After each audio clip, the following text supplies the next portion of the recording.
Hey everybody, welcome once again to the Wrestling Inc. podcast. I'm Glenn Rubenstein.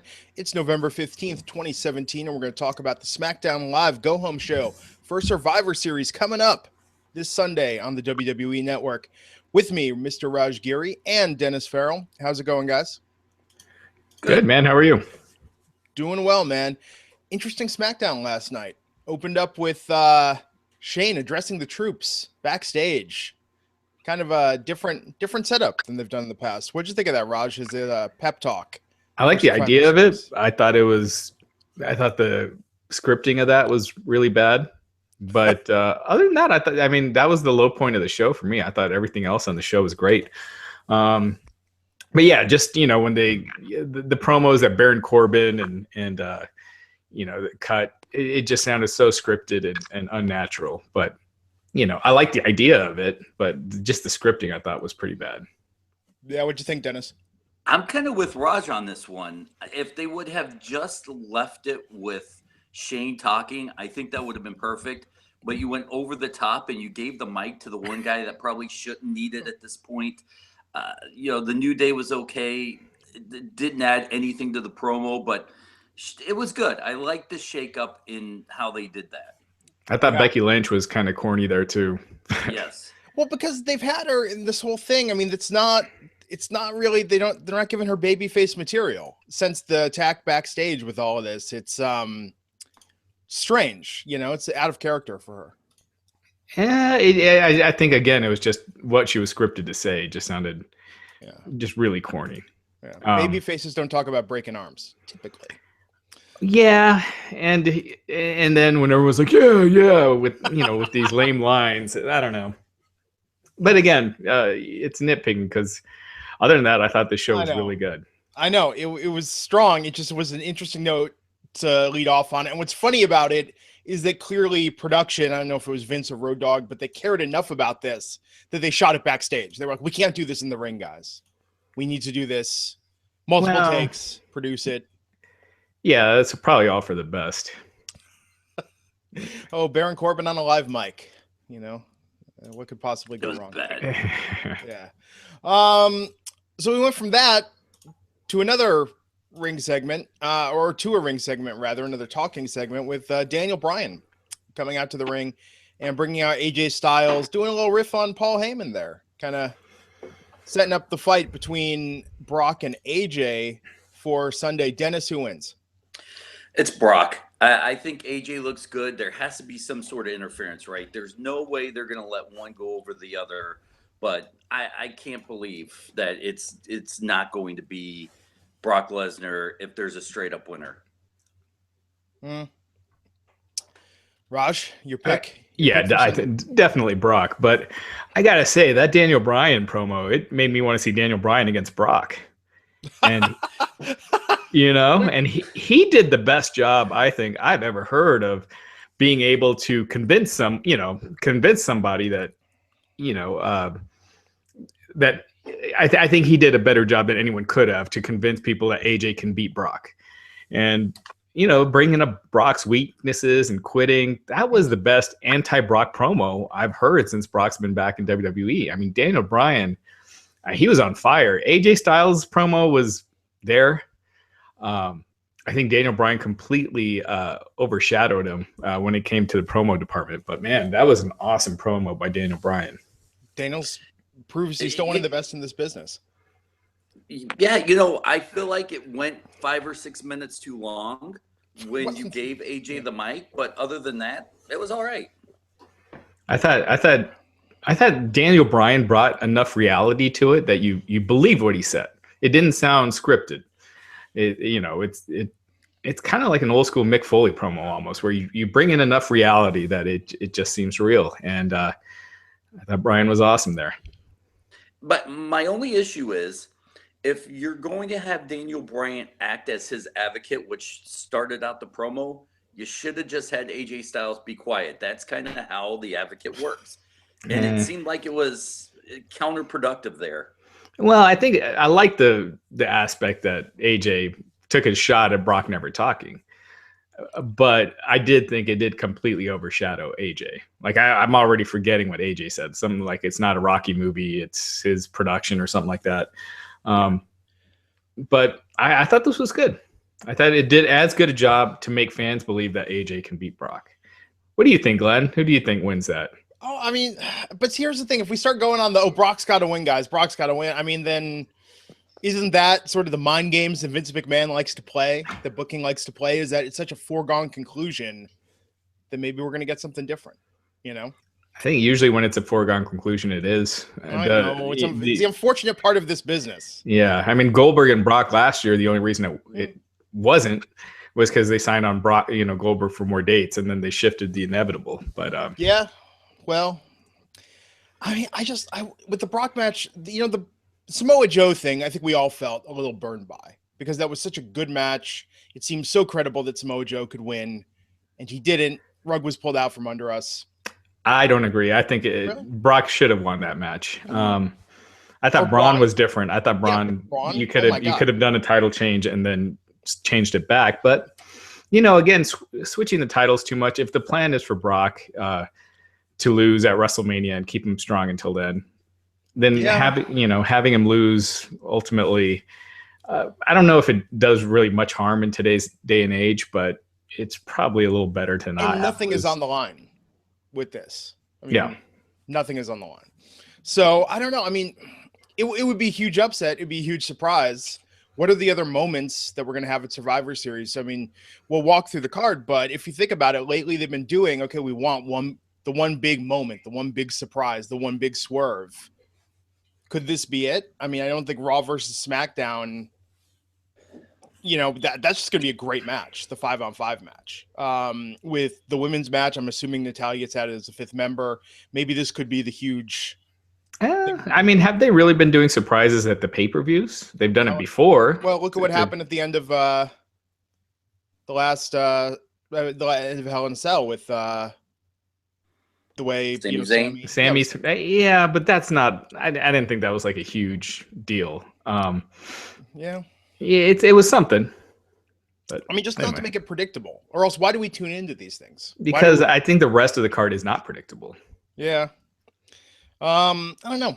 I mean, I want to be surprised. I want to see something, and that's the danger, I think, of with them doing all this changing the booking in the days leading up to the show, is that those are the surprises. The surprise is like, here's what you're going to get instead, as opposed to what happens during the match. I'm just saying that like a spirit of unpredictability with this, which is funny to say about professional wrestling. Hey, like I said, I think there is a lot. There's going to be a lot of that. I mean, because these matches are kind of hard to call outside of Brock and AJ. I think the rest of the card just got real, man. I mean, when you've got Baron Corbin facing The Miz, I mean, given this late Survivor Series, this should be headlining Mania.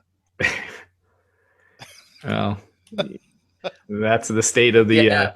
Hey, The Miz is fine as Intercontinental Champ, but Miz is fantastic. But The Miz is sometimes only as good as who you put him up against. I mean, and The Miz is great as a promo. I'm talking about in the ring. I'm talking about his feuds. He needs a dance partner. It can't just be all The Miz.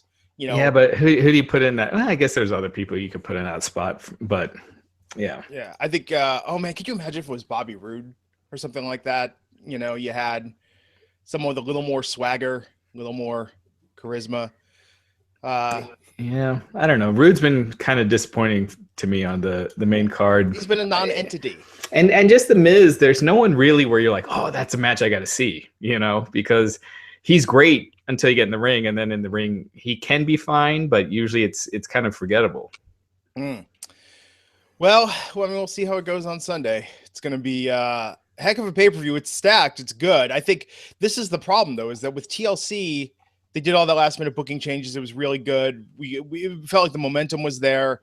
We were all surprised by how that played out. In this case, they've built it up so much now. Now it has to deliver on these expectations. Yeah. Someone's pointing out that Brock is 2-5 at Survivor Series. Oh, well, there you go. Yeah. Stranger things have happened. Okay, so we had Jinder and AJ backstage. We set up the match for New Day versus Sami Zayn and Kevin Owens last night. And before that, we had the United States title match, Sin Cara versus Baron Corbin. Baron Corbin retaining. I mean, yeah, Raj, what did you think of this? Did it do anyone any favors?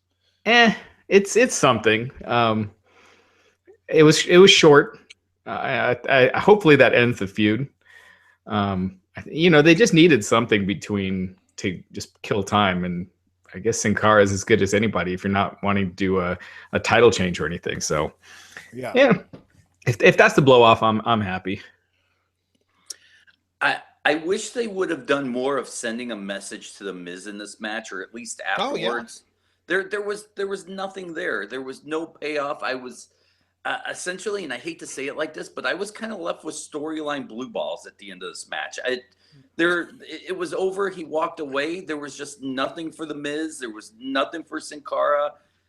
It shouldn't have been there. It was just a time waster, as Raj said.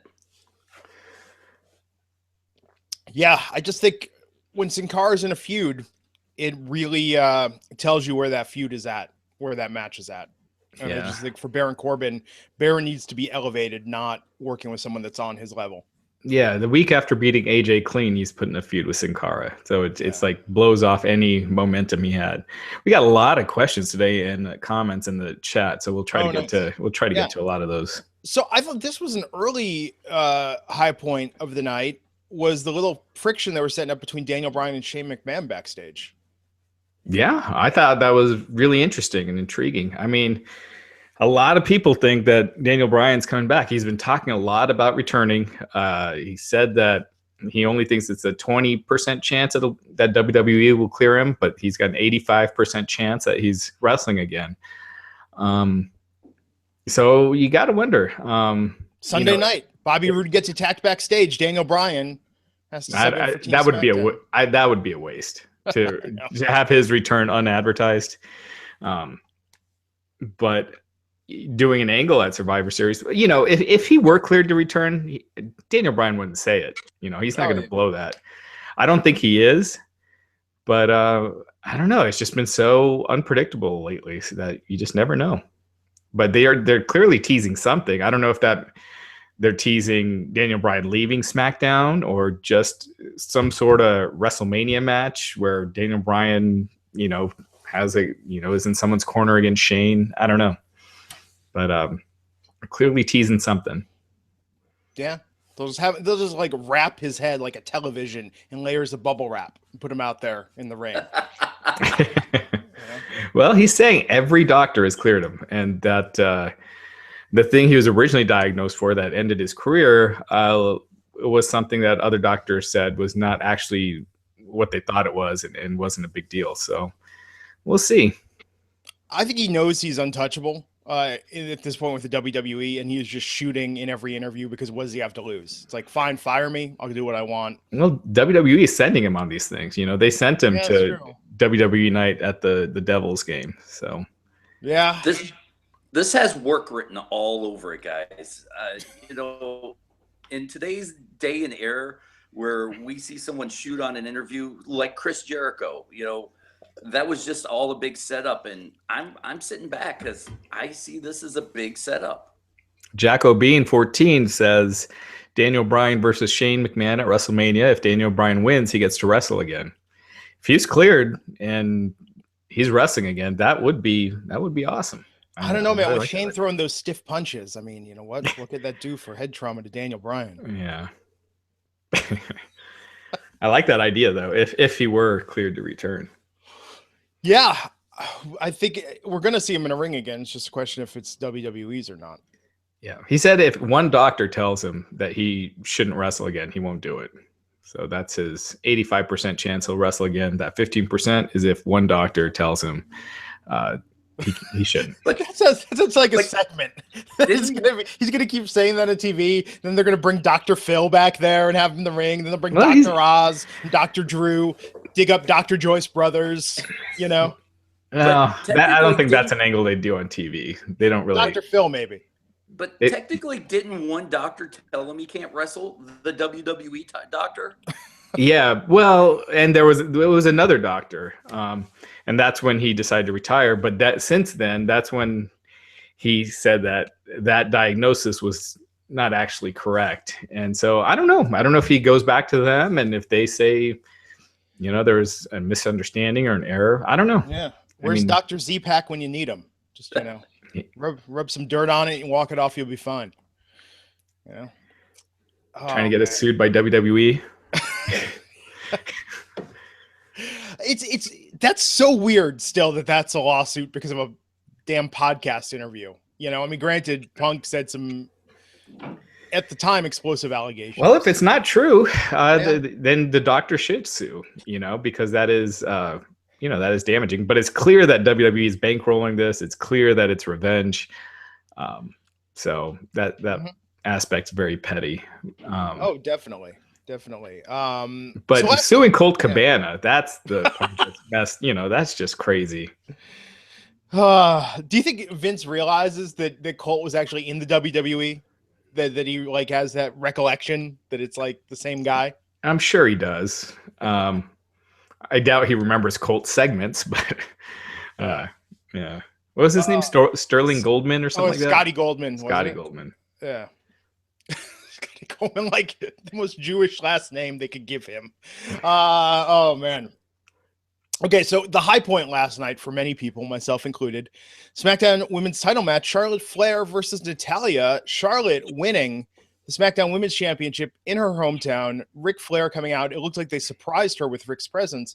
And interesting footnote, Charlotte now, first only woman, NXT champion, Divas champion, the WWE Women's Champion back before the brand split, the Raw Women's Champion, and the SmackDown Women's Champion. 5 belts.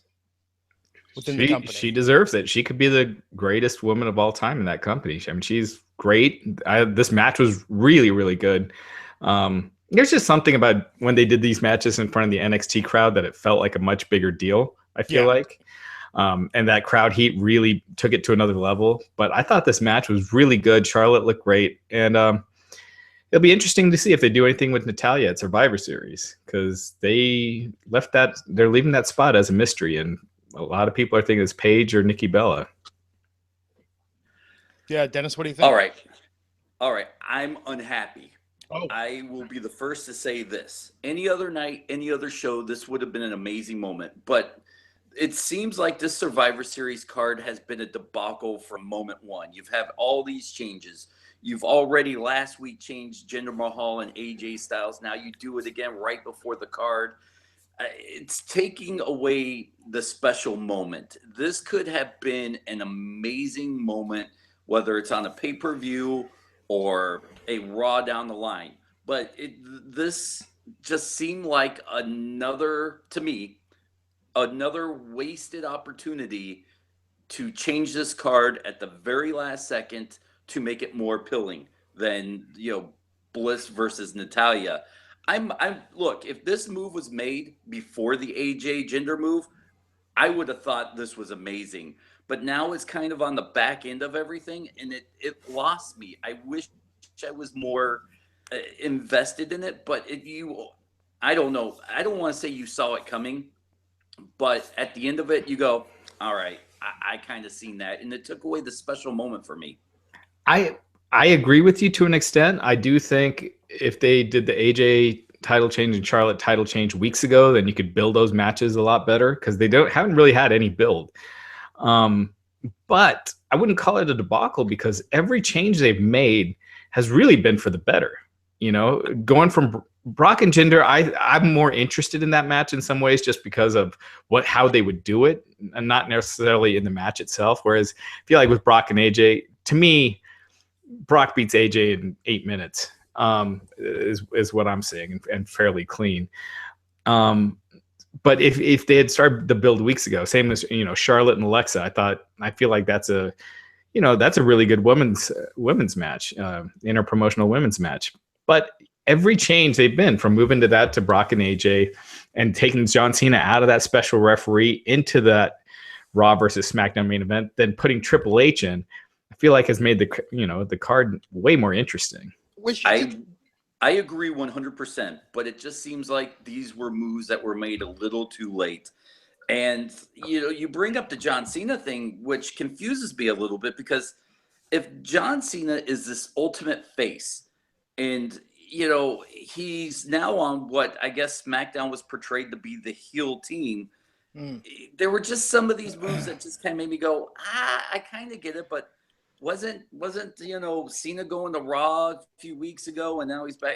And did I miss the explanation of that last night about Cena joining their team? No, that's one thing I thought was weird. John Cena is the biggest star on that team, and they didn't do just a video. You know, Cena just doing a promo on a video, you know, via satellite or taped or whatever, just explaining.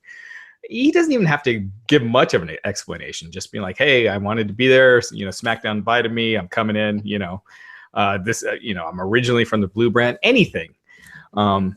But they should have had something, because you would forget that John Cena's on that team and he's the biggest star, you know, in that match overall.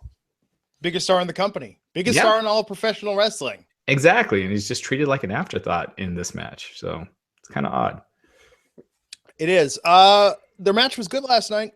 Really good. The thing with Rick, you know, I thought I expected that to happen, but I like that Charlotte, if that was a surprise, Charlotte really sold that as a surprise last night. That was a great moment. What's that? With Ric Flair surprising Charlotte. Yeah, that was cool. And you know, Flair, he doesn't look that much different than before his health scare. Yeah. You know, he's looking, you know, I mean, before the health scare, he was still looking old, older than he is. But yeah, he looks. If you didn't know about the health scare and you just saw him, you wouldn't think you wouldn't think anything. So he looked good, cool moment. Yeah, you know, a couple of people in the chat are complaining about the ending, about how Charlotte's thrown in a pole, and then, you know, quickly they kind of went to her winning the match. You know, I think I don't know if they're pressed for time, but that is true. I would have liked to have seen a little bit more, you know, between that moment and the finish, but it's kind of nitpicking. I thought overall it was really good. I'm curious how they do the booking from here going forward. I wonder if they're going to protect Charlotte in this role. With her as champ doesn't mean no momentum about Carmella cashing in, which makes me think maybe it could happen that we didn't even get a mention of that last night. Typically when they lampshade something so hard and talk about it, it doesn't happen. But I'm almost wondering if because Alexa isn't as protected. I mean, I guess the rules don't say that Carmella could cash in on Alexa after that match.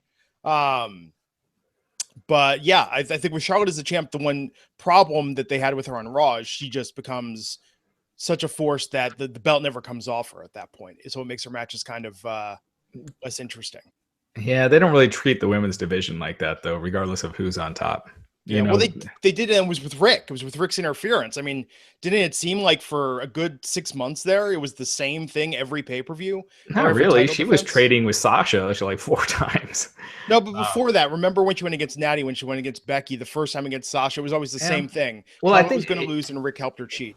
Yeah, but you know, I'm one of those that I think it works better when you're not having the champs lose all the time and switching the belt a lot. So I think Charlotte should hold it for a while and then lose it when the time is right to the right person. It could be Paige. You know, that Carmella thing you mentioned, that would be interesting if she cashed in on Alexa and moved to Raw. And then you had, you know, then Paige comes in on SmackDown. Yeah.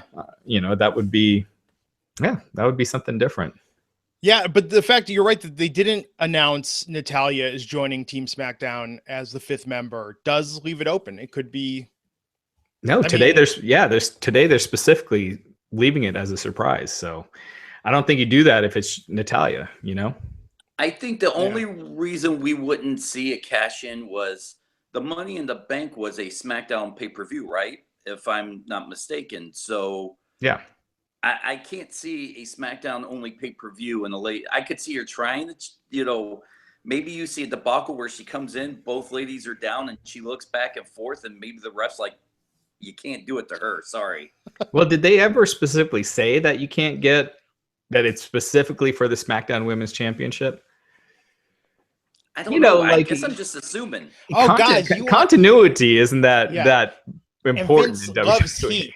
And love surprise. So here's how Vince gets the big heat moment is she comes in and she pins both of them. And then it's her and Ellsworth carrying 2 belts to the ring every week. You know? Yeah. Oh, people would be so pissed if that happened. Kind of want to see that go down. But yeah, we'll see what happens Sunday. Could be anyone as the 5th member of Team SmackDown.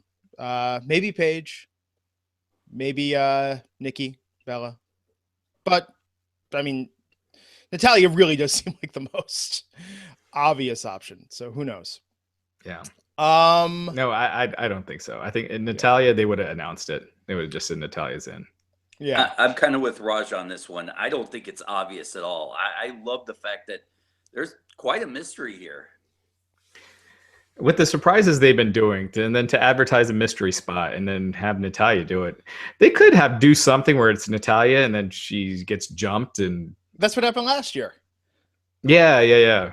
Whereas Nikki Bella was jumped, right? Was it Nikki or was it? Yeah, it was Nikki. Yeah. So you could do like Nikki comes back and jumps Carmella, and it's like her revenge from last year. Yeah. I've never seen them rehash storylines in the WWE, guys. God, see, part of me, but it's not going to be an NXT call, but part of me thinks after War Games, depending on how that goes, got to love for it to be like Ember Moon or something, just to see Ember Moon and Asuka face off again. It's part of that 5-on-5, but I don't think they're nearly that invested in an NXT call up at this point. Speaking of things they are invested in, oh my God, that Bludgeon Brothers promo last night. Like, so that was practical location. Some weeks we've gotten green screen. Last night, there were rain effects, guys. Like, this is real. This is really real. Now, is it for real, though? Are these supposed to be taken seriously? I would assume. I mean, because it's not, if you were doing this and you wanted it to, okay, now granted, WWE is only so funny, but if you wanted it to be funny, wouldn't it be more? It seems too restrained to be a parody. Yeah, you might be right. It just seems so campy to me that it's and so 80s that I just don't see how you take it seriously, but I guess it is. And it looks like they're facing the Hype Bros next week.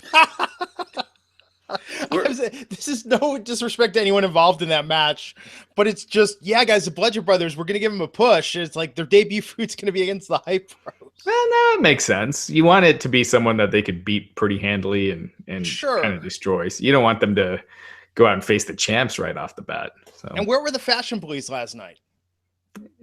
That's the case every few weeks where they go missing for a while, they come back. How long until the Bludgeon Brothers end up on the Fashion Police skit? Well, they were supposed to be originally. They were the 2B originally, the mystery of the Fashion Police. I just think if they are being seriously portrayed as a scary heel monster team, then putting them on the Fashion Files just kills that. So done wonders for the Ascension. Yeah, but you don't see them as a monster team, And yeah, they were doing nothing before, or a wrestling team. Yeah. Which is, go back, now that all of NXT, all of Full Sail era NXT is on the network, you go back, the Ascension was the undefeated, unbeatable NXT tag team for the first year or two of that show. I mean, they were treated like the most serious threat. Amazing how that has all turned around. Well, has any NXT tag team won gold in WWE? American Alpha, I guess. But that was, or I should say, had done really well. I mean, you could count the number of big NXT stars that are like really top guys in WWE, and I feel like it's on one hand. Yeah, it's strange how it just gets lost once they come up to the main roster. Yeah, and I'm counting I'm starting from the takeover version of NXT, not like I'm not counting Bray Wyatt and those guys. But Bray did technically debut on the Full Sail years of NXT. Yeah, but not once takeover started. Gotcha. So the early. Yeah. 2012, 2013, bringing out a rocking chair to sit on the ramp. Right. Yeah. But if you go back, I think it's in the first episode of NXT, the first Full Sail episode, there's a Bray promo. And you go back then, it's like, oh man, this had so much potential. Right. Yeah, and you had Seth Rollins and those guys in there too. But the more modern era is what I'm referring to. The last couple of years, it's just been kind of a lot of downers. Yeah. Well, because it's a different show. It's a different system. It is apples and oranges, the mentality of the NXT fans versus the main roster fans and the way they get behind people. Yeah, and I think Edge or Christian, one of them on their podcast, they said they put it really well. Where in NXT, you're kind of seeing you're a part of that journey of them, coming from wherever, and if it's Nakamura coming from Japan and from New Japan and kind of rising to the top. And they feel like they're a part of that. And when they're thrown on the main roster, you don't have that same connection. But there's also Vince's fingers, and Vince not having his hands on it, and having Nakamura cut promos and being an artist and drawing paintings, and Forgot about that.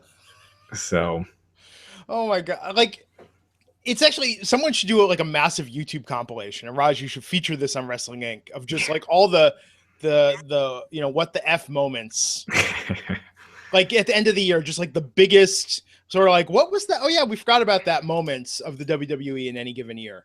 Because I feel like for all the highlights, there are at least 3 times as many mind-boggling lowlights, Yeah.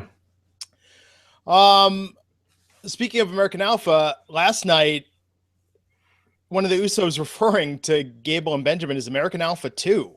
I wonder if that was intentional. Oh, I'm sure. Yeah, I'm sure. Yeah. I thought that was a funny line. I thought the Usos promo was a little off last night. It wasn't as good as usual, but that line I thought was pretty funny. Even the worst Uso promo right now is still one of the best in the WWE. Mm-hmm. These guys are on such fire that I can forgive one off night. And it's Benjamin and Gable do nothing for me right now.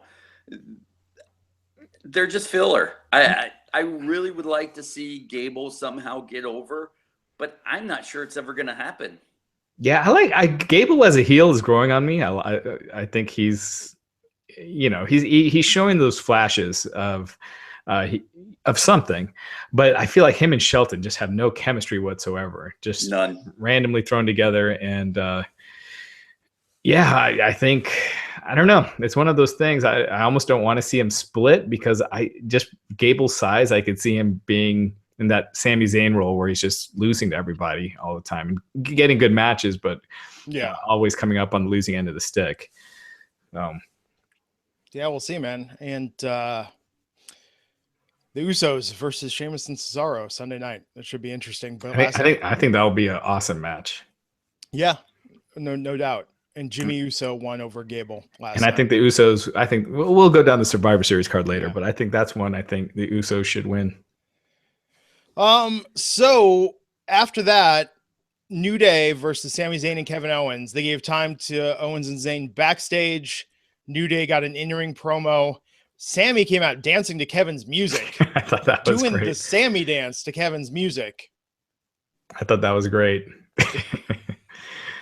And no conclusion to the match, because wouldn't you know it, those the pesky Shield from Raw invaded during the match, wearing very, very, I know a lot of people listen to the podcast and don't actually watch SmackDown or Raw because they just look to our recaps. You got to see the hybrid Raw Shield shirt that they wore that did no favors to either brand they were trying to integrate. Just pick a side, guys. Did you guys see that picture on Wrestling Inc. that we had posted earlier of them rehearsing that segment? No, I'll have to check that out. You saw that, Dennis? Yeah. So, favorite moment of this? It was a cool moment. I mean, the crowd was, you could tell they're anticipating it, and when it happened, it was a cool moment. And loved Owens and Sammy. You knew, I thought they were going to attack New Day and then leave, but they just quickly just got at each other and rolled out of the ring and walked out of there. Didn't come back.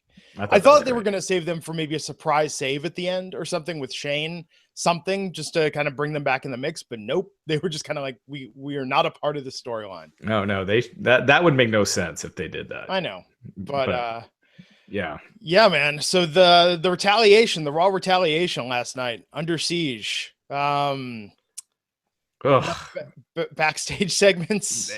When real quick, that opening promo when Shane is doing that war speech and he throws hashtag in there, using hashtag in a going to battle speech, just kind of kills it. Well, look back in the day when General Patton, would just give those famous speeches. Hashtag we're going to win.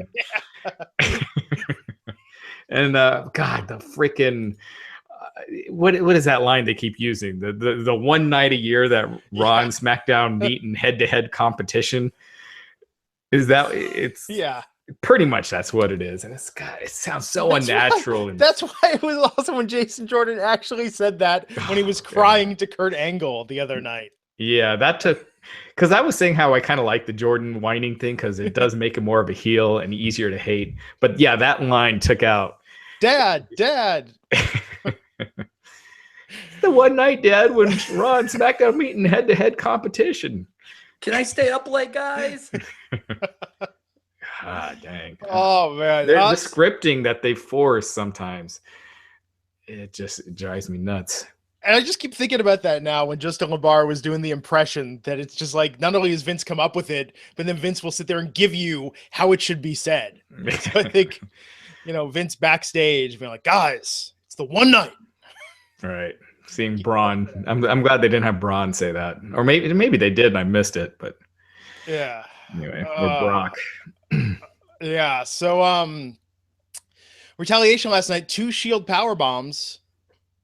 Were they just running like they had extra time? Because that was what I thought. Speaking of Braun, the weird part that Braun going to the audience, like I thought Braun was going to hit a finisher or some power move on Shane, but Braun was like, "Do it again." Like that was not what I would have expected for a Braun moment to like encourage the Shield to powerbomb Shane a second time. Yeah, and if they're completely forgetting the Roman Braun rivalry, I guess. But except the Usos and Roman had that little moment. I wish it would have kept that for another few seconds because it was kind of like you blinked and you missed it. Yeah. But as far as you knew it was coming, but I thought it was very well done. I think it's when you're doing like they're invading and then having Kurt and Braun come through the entrance ramp, It takes away. Yeah, they should have come through the crowd, but whatever. It was well done. And I thought that was a great way to end the show. That's a go home angle to, sell the pay-per-view. Although Raw was standing tall, does that mean SmackDown is winning Sunday night at Survivor Series? I think they got to. Didn't the same thing kind of happen last year? Oh, I don't remember. It's been so long. Because I thought Raw, they did something like they left SmackDown laying, and it was like if SmackDown doesn't win, it just looks weak. The whole weirdest part of all this is them using the language SmackDown is the B show. I mean, that's when's the last time on WWE TV that we heard that? The fans use that shorthand. We see that all the time in the wrestling press. But they really own that for this build up. Because even Shane was saying like we will no longer be the B show or something like that. To where he said something along the lines of something like that, where even to his own show, he's saying that we've been the B show or something along those lines. And I think you watched this invasion attack and it did come across this way that the roster has the way bigger stars. And you got the Shield and Braun with his own entrance, whereas when you did the SmackDown attack, it's just a bunch of guys lumped together. And it's the guys they could get. Yeah, they didn't pay attention to anyone individually. It was just like Nakamura's in the background, Bobby Roode's in the background, and they were all doing their thing. But I thought it was a great go home angle, and by the way, real quick with the Usos and Gable, and we should point out that the Usos won clean. And because I am surprised how many people listen to the show and don't watch the show, don't watch SmackDown or Raw. So we want to make sure that we get the winners in there. So it looks like that feud is over. So I don't know if they're going to the Bludgeon Brothers next or what, but the fact that they had that clean win makes me think that the feud is done between the Usos and Chad Gable and Shelton Benjamin. Yeah, and they've got SmackDown actually has the much bigger storytelling opportunity coming out of this because they have their pay-per-view coming up in a month. They've got the last pay-per-view of 2017. Yep. So Raw doesn't have a pay-per-view until February. Wow. What pay-per-view? January is just the Royal Rumble. That's right. Yeah, man. So last night, hell of a way to end it, building up to Survivor Series on Sunday. It's funny, the whole thing of like we're no longer the B show. I feel like a year ago this would have been a much hotter storyline given where SmackDown was a year ago versus Raw. But now it's they're fighting their way back up. Whereas a year ago, most people would have said they were on probably the most even footing the shows have ever been. As even as it could be, I guess, when you had Cena on SmackDown. Yeah. Yeah, I mean, it's like they take one star from SmackDown and don't really replenish that, you know? And it just feels like all the big stars are on Raw. Yeah, I mean, guys, where was Mike Kanellis last night in all of this? Poor Mike Kanellis. Where was Ty Dillinger? I like Mike Kanellis. I'd like to see him go to NXT and kind of work on a new character. Was Rusev in the run out last night? It felt like SmackDown's response team was very thin when you had Balor hitting the ring apron move on Zack Ryder. It was kind of like, guys, is this really all who's at SmackDown this week? Not a stacked locker room. Go ahead, Dennis. To me, this whole Under Siege thing was weak at best. And it ended weak. It should have been more on each show. I mean, I would have enjoyed it if you would have seen one brand attack some of the guys as they came in with their luggage. Or, you could have done small things like that. But instead, we get the big blow off at the very first, where SmackDown came out, hit them with their best shot. And then you have maybe a New Day here, and that was about it until the very last moment. You get the Raw with their last shot. Yeah. To me, it seemed like a hamburger with nothing in the middle. It was a lot of to do about nothing for me. If they could have, emphasized it a little bit more, had a little bit more maybe outside the arena attacks on some of these rosters, it would have made more sense to me. But it was very predictable. I don't think anybody sat here and said, well, there's no way Raw is not going to attack SmackDown on the go-home show. They haven't yet. And there it was. Yeah. I agree. It felt, the whole angle felt forced. It's like, oh, we're doing Team Raw versus Team SmackDown, so we have to have a feud, as opposed to having a feud and then making them make Survivor Series Team Raw versus Team SmackDown, Yeah. But that being said, I'm interested in oh, definitely. I'm in, and I think I think it's one of the more interesting pay-per-views they've done in a while. The Raw women last night going into the SmackDown women's locker room. Poor Lana. They're beating down Charlotte. The Charlotte beatdown was weird because it seemed like it should have ended. It kept being, people were looking like, wait, are we still filming? Oh, wait, kick her again? Okay, it was strange, the lack of momentum during that. I think they wanted, because you couldn't really see who they were attacking. You just kind of saw hair, so you couldn't tell if it was like Lana or Charlotte. So I think they wanted to make it clear it was Charlotte before delivering that last punch. Yeah. So that was kind of, that was all the Alexa versus Charlotte build was pretty much that one strike. One moment, meaningful eye contact. Yeah. Yeah, man. So let's talk about the card for Sunday. I don't know if you guys did this last night, but I went to the network quickly because I was curious if they were going to show more of the aftermath on the network. But props to the production crew. In the span of two relatively short 205 Live promos in the credits, not only did they clear Raw and SmackDown off the main stage, they changed out to those purple ropes, and 205 Live went on without a hitch last night. Smooth transition. Yeah. I thought there'd be something more on the network because they've done that a couple times where it goes over a little. Yeah, they have. But 205 Live, then I got bored and stopped watching. That's 205 Live. Yeah. Like I said, the campy comedy, and the main event. Your main event guys are getting birthday cake thrown on them. So that from the opening promo, I was just like, really, the cake angle? That's where we're at tonight. You knew that. That was the whole build to the whole show. Hey, it's like Chekhov's gun, man. It's like Chekhov's gun. You don't introduce it without using it, Yeah. So yeah, let's talk about the Survivor Series card. Speaking of 205 Live, Enzo Amore defends his championship against Kalisto. Raj, who do you see winning this? I think Enzo, and he goes to I don't know, maybe Rockstar Spud or Hideo Itami next, because there's really no one on that roster you kind of want to see feud with Enzo at this point. And Neville, And if he is coming back, I just think he's just back to what made him unhappy in the first place. So I hope they move Enzo to the main roster, and I mean, not Enzo, Neville. And I hope Enzo wins this and they go to Hideo Itami or, something like that. Dennis? I agree. When I see Neville, I keep thinking amazing U.S. champ. I think he could almost be a believable Intercontinental champion with what he's done with that character on the heel turn has been amazing. And I think we've said it over the past few times I've been on the show over this last year.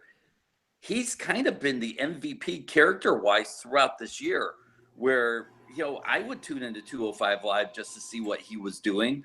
I cared what he was doing when he popped up on the main roster. I'd like to see that happen again. He deserves a lot better than what he's been given. And I think he's bigger than 205 Live right now. A lot of people are, but definitely him. Yeah. I think we could see a surprise. I would love to see Neville return, but I've been thinking about this. I don't know if it was like one of those weird, like fever dreams, middle of the night, but I had this thought last night where I was like, I wonder if Austin Aries comes back. They let him keep his indie dates. We were talking about this the other night. He seems in too good of a mood, too chummy with the WWE.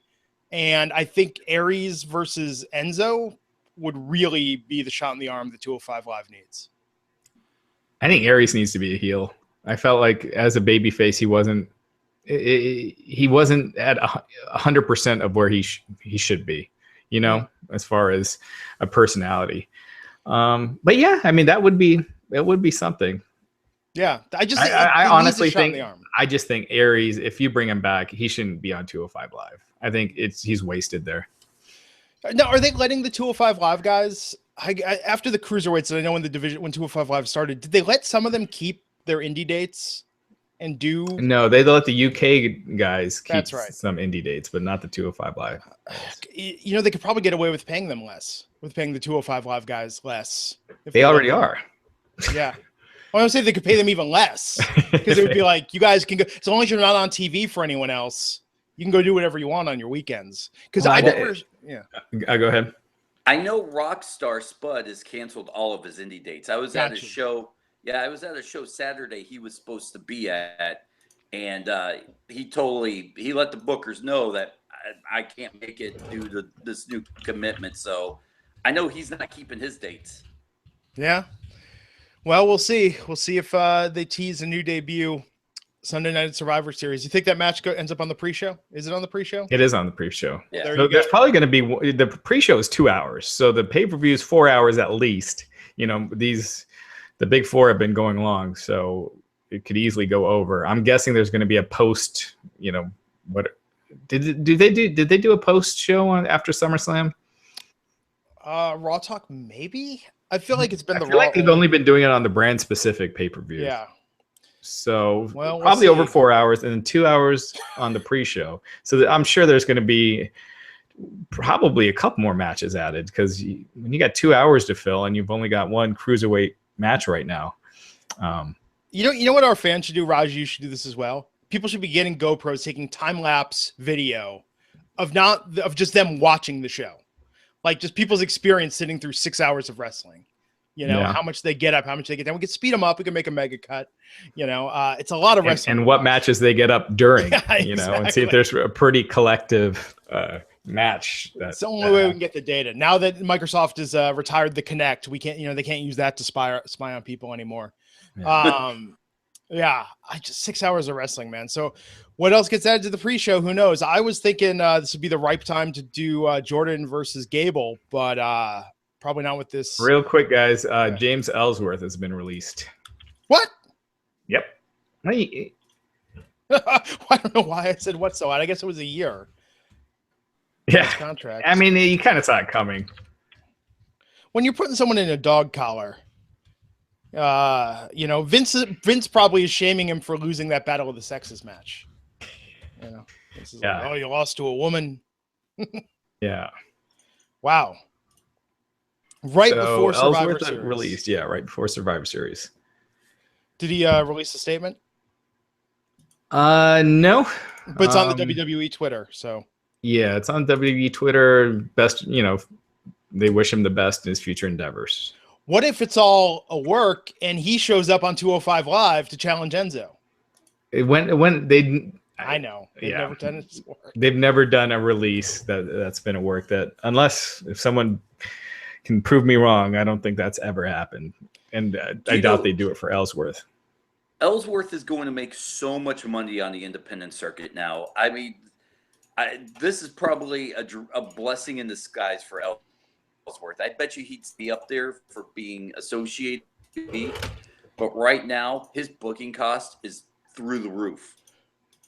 And yeah, no, he's got his own promotion. I mean, I think he can work the indies. I don't think he needs to, join the Bullet Club or anything. Although, who knows? I could see him on an episode of Being the Elite. That seems like something the Young Bucks would find clever. Yeah. So cool. Well, some breaking news here. Wow. What a year. What a journey. He can't even be upset about this. I mean, to go from, literally to go from one-off local jobber to a championship match against AJ Styles. Yeah. On SmackDown to regular TV time. Yeah. So let's so I got an interview with Jack Swagger coming up. And that's right. Dennis's co-host on Wrestling Inc., the weekend edition of the Wrestling Inc. podcast, Wrestling Perspective. PD Williams is on the Impact Wrestling conference call today. Yes. Still doing the conference They're calls. still doing it. Wow. The main eventer, PD Williams. Yeah. Wow. Okay. So The Miz versus Baron Corbin. Dennis, who you got? Miz. Raj. I think Corbin. I think SmackDown's going to win more matches, and Raw is going to win the big ones. Okay. Raw Women's Champion Alexa Bliss versus Charlotte Flair. Raj. Charlotte. Dennis. Disqualification. I think Bliss wins via disqualification. This is the one I think Carmella plays spoiler on this one. Maybe Carmella doesn't loses now because she doesn't have Ellsworth. We shall see. Ooh. I don't think we'll hear James Ellsworth's name mentioned again. Yeah, it is weird how they erase people from existence once they're gone from the company. James who? Yes. The Shield versus the New Day. Dennis? New Day. To me, because of Roman Reigns and him getting sick, the Shield has lost any bit of coolness to me. When you throw Triple H and Kurt Angle as a third member, they're done. I'm going New Day. Raj. I'm going the Shield. Yeah, I think the Shield's going to get it. Cesaro and Sheamus versus the Usos. Raj. The Usos. Dennis. Usos. I think the Usos. I agree.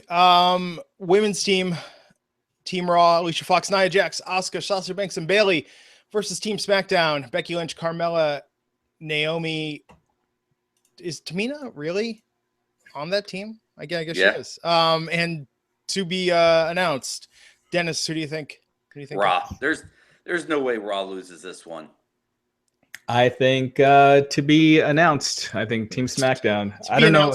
I'm just curious how they do Asuka's elimination, but I just think again, I think SmackDown has to win more matches if what I'm predicting is true, with the top two going to Raw. Yeah.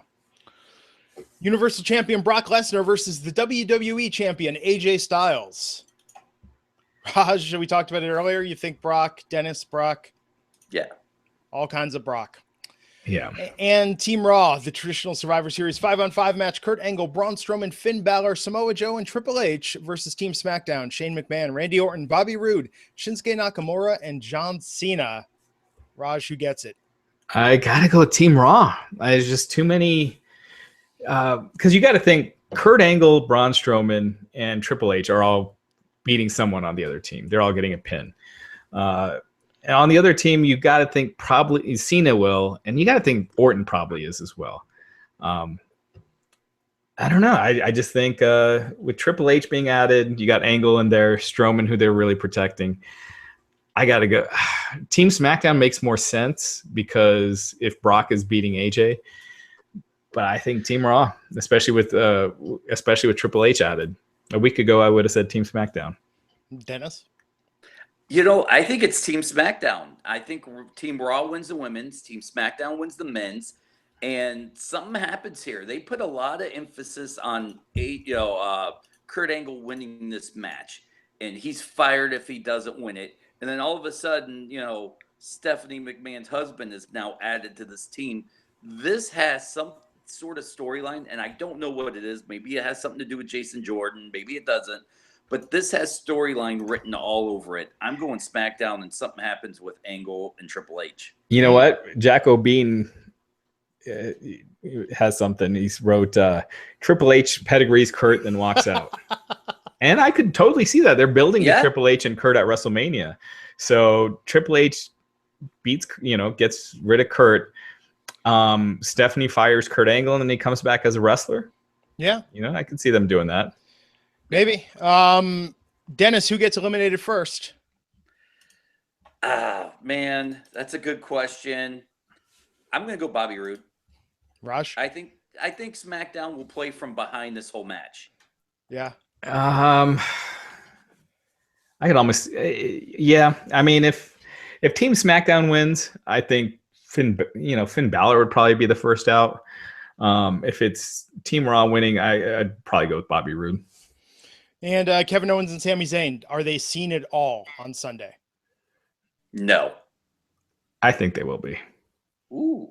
Hanging out in the front row, eating popcorn, watching the match. Just a back, just something backstage or something. Or maybe they get involved with this match. Maybe they're responsible for Shane getting eliminated. Yeah. Well, Sunday night, Wrestling Inc., folks. We'll be here to talk about it right after Survivor Series ends on the East Coast. Tune in to catch our recap, all our thoughts of what we hope continues to be the most surprising pay-per-view of the year. Yeah, real quick. They announced Triple H versus Roman Reigns in Dubai. And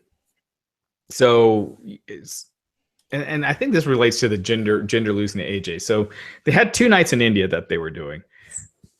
They canceled on December 8th, December 9th. They canceled December 8th, so it's all on December 9th. And so instead, they were in Dubai the night before on the 7th. So they added a show in Dubai on the 8th, and the main event's Triple H versus Roman Reigns. And Triple H is on the tour anyway because he's facing Jinder in India. So, yeah, that's a pretty big match signed for that event. And I think the fact that they canceled the show in India, last year they did a tour in India as well, and they did 2 nights and didn't have to cancel it. So it just makes me think maybe they thought that this Jinder push isn't really leading to an increase in ticket sales. They wanted to keep Jinder champ through December, but if it's not making a difference in business, then why do it? And there you go. I don't know how much ticket prices were last year, but this year ticket prices range from $40 to $550. And in India, middle class, the threshold for middle class is $13,000 a year. So those ticket prices are high. Yeah. So I don't know if it's one of those things where they outprice themselves out of the market or what, but yeah. So we got Triple H wrestling Roman and Jinder in a few weeks. Wow. So on this Impact conference call today, Raj, you got to be the first one to ask. I'm sorry, not Dubai, Abu Dhabi. Oh. You got to be the first one to ask, is Impact going to sign James Ellsworth? All right. I probably won't ask that, but we'll see. I mean, it's the most obvious route, Guy's a TV star. He'd be the biggest star in Impact Wrestling. Yeah, I mean, he's going to have a non-compete, I'm sure. So if it's 90 days, that would take them past, That's true. But I don't know. I think that's the wrong thing for Impact. I think if they want to build their own identity, they need to stop going to WWE comedy acts. But we'll see. Dennis, plug your stuff, man. Let's take it home. Myself and Petey Williams from Impact, who's shockingly in the main event. We'll be doing a live podcast, representing Wrestling Inc. for Scott D'Amore's promotion, Border City Wrestling in Belleville, Michigan, December 3rd. Come out for that. Meet Petey Williams, and I'll take the pictures. Nobody cares about me. Other than that, you can check out the Wrestling Perspective podcast on Wrestling Inc. each week, and Petey and I, we talk wrestling. Nice, man. Raj, lots of stuff for people to look for on the site. Absolutely. It's going to be a busy week. I got an interview coming up with Jack Swagger. We got stuff with Gangrel. Obviously, Takeover. Oh, we're going to do a podcast Saturday night after Takeover. And we're going to make that a permanent thing, doing them after the Takeover shows. And yeah, so it's going to be busy as hell the next week and then there's going to be a big drop next Wednesday with Thanksgiving. So from today until the Wednesday of Thanksgiving weekend, it's going to be packed. And I just got the email, the pre-sale offer for WrestleMania. If you use the password network, whether you're a network subscriber or not, use that password if you're getting WrestleMania pre-sale tickets. Yep. Just popped up in my inbox. Cool, folks. So we'll see you back here Saturday and Sunday night on the Wrestling Inc. podcast. Until then, take care.